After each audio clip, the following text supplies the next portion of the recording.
Well, good afternoon. It's Saturday, July 26th at about 3 p.m. in the afternoon. And it's that time of year again, that time of year when we have to bring in the hay. So the farmers who cut our hay for us came last night and cut our front field. And this morning at about 11 o'clock they were here raking it and getting it flipped over to help in the drying process. Not that it needs a whole lot of help there because it's been so dry here lately. And now they've arrived with the baler, so they're up there going to start baling shortly. So I'm going to have to get changed and head up there with our tractor and start bringing back wagons full of hay. So that's what we'll be doing today, and we'll probably have at least 3 wagons out of that front field. And whether we do the other field today or not, I don't know. They cut it yesterday as well, but it hasn't been raked yet, and there's supposed to be rain tonight, so they may decide to do that eventually as well today, but that'll make for a long day. Anyhow, I better go and get changed and get our tractor up to the front because we're going to be baling very shortly and having to bring the hay back to the barn and start unloading it. So on Friday evening, the farmers who cut our hay came over and cut the front field, and that's what these first few clips are showing. Just their larger tractor with the new hay bind going around the front field and cutting it up fairly quickly.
About 11 o'clock on Saturday morning, they came over with their rake and raked the front field, knowing that it had dried enough, and also to flip it over so other parts of it would dry a bit further, and also make it more suitable for baling with the square baler by putting it all in narrow rows for the baler to pick up.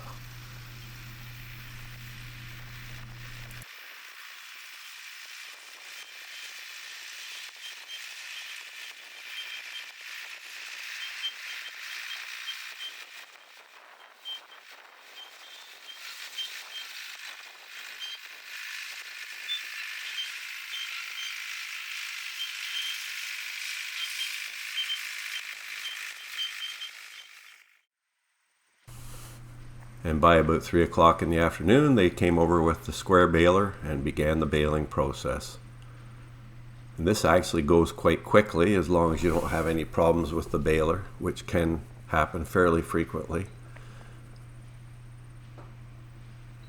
They have a variety of wagon sizes, and they range from 200 or 300 per wagon to even more than that, I guess, but probably averaging a couple hundred per wagon.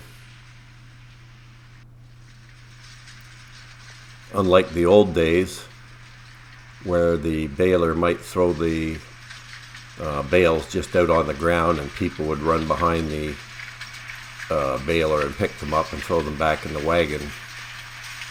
This baler can actually throw them up into the wagon, making the job much easier and less manpower needed to do this process of the job.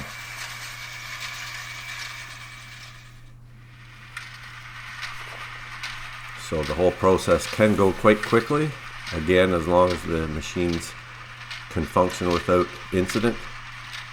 And as with all farm machinery, there are inevitable breakdowns that can slow things a little bit, but otherwise generally work quite well.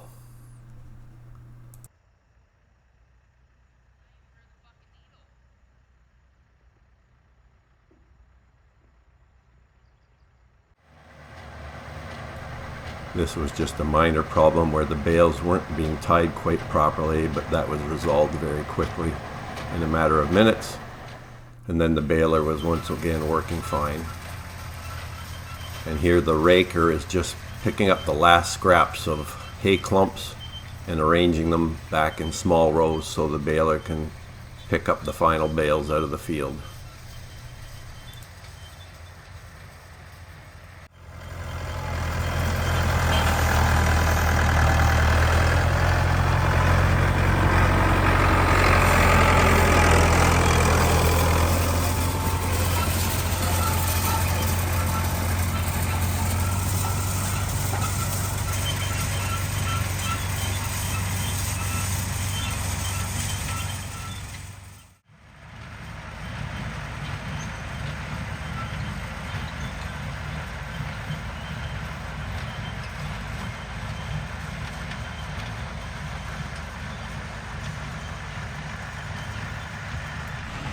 This was the last trailer load to come out of the front field, and I was just bringing back one of the empty wagons that we'd already unloaded, and he was taking that away and heading to the south field.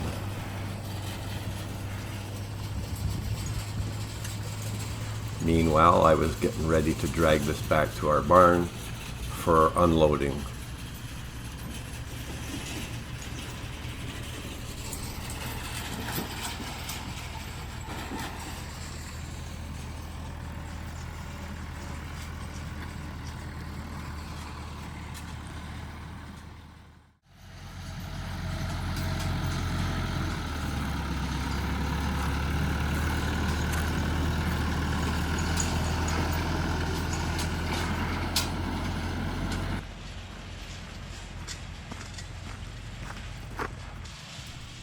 So I dragged the front field wagons down our driveway right in front of our house, and then out to our barn where the crew are sitting and waiting for the next load.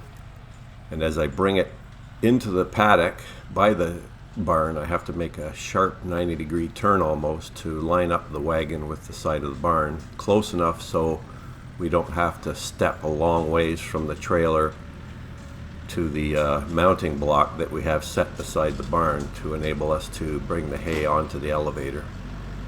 So lots of little things that you have to get ready for to make this an efficient process, but I think we are getting quite efficient now after all these years of doing it.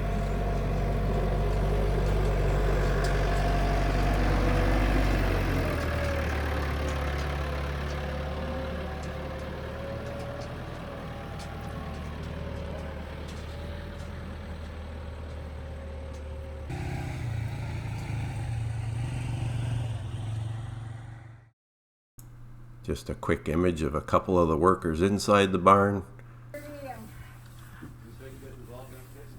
Nope. What about you now? And there we are out by the trailer, putting bales onto the elevator. I would have liked to film more of this process in detail, but of course we're all working hard, so it's hard to have anyone standing there with a camera taking films of it, but we did manage to get a few clips.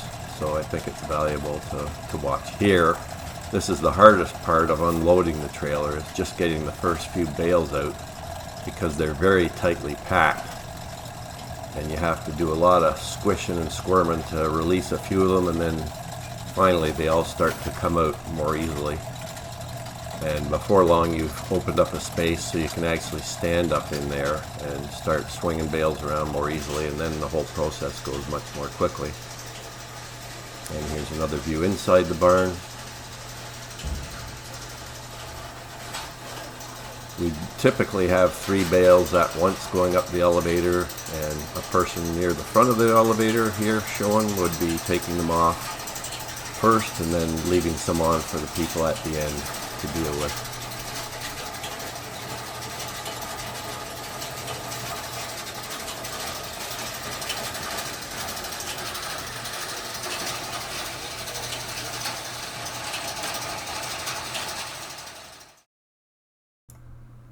Just a few more pictures of the fellows out in the second field finishing it off, bringing in the last hay, and then there I am with the last hay load, bringing it back to the barn. Feeling once again a great feeling of satisfaction, having known that it's all done for another year. So it's Sunday, July 27th now. And as it turned out, we did end up doing all the hay yesterday. So in addition to bringing in the front field, we cut and baled the south field as well. So it's all done, thankfully, and it's always a good feeling when it's done, because there's always a bit of uncertainty as to when it's going to happen based on the weather and all that kind of stuff. So you're often left in limbo for a while, over a number of days, whether it's going to happen or not. Anyhow, it all went well. Yes, the weather was very hot. It was like 32 degrees yesterday with high humidity, although luckily for the final field it got cloudier later in the day, and it was much more pleasant to work in, I guess, if you'd call it that. Anyhow, this shows part of the hay in the barn. We've got over 1,000 bales in the barn, so a pretty good crop this year. We actually had to send 100 bales off to Diane's sister's place not far from here, because we didn't have enough room for it in the barn. So it's always better though to have too much as opposed to too little partway through the winter, and you find out you haven't got enough hay. So we got plenty this year, and we'll probably actually end up having to sell or give some of this away as well to people who might need it, friends and whatnot. So we'll see how it goes. We do have 3 horses again, so there's going to be a little more demand than when we just had 2 until recently.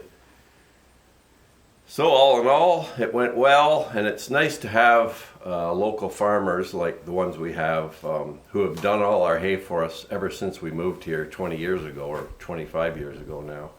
So it's good to have the local farmers that can do square bales, because a lot of farmers now have transitioned over to doing only round bales, because they're either feeding just cattle or they're using it for other reasons.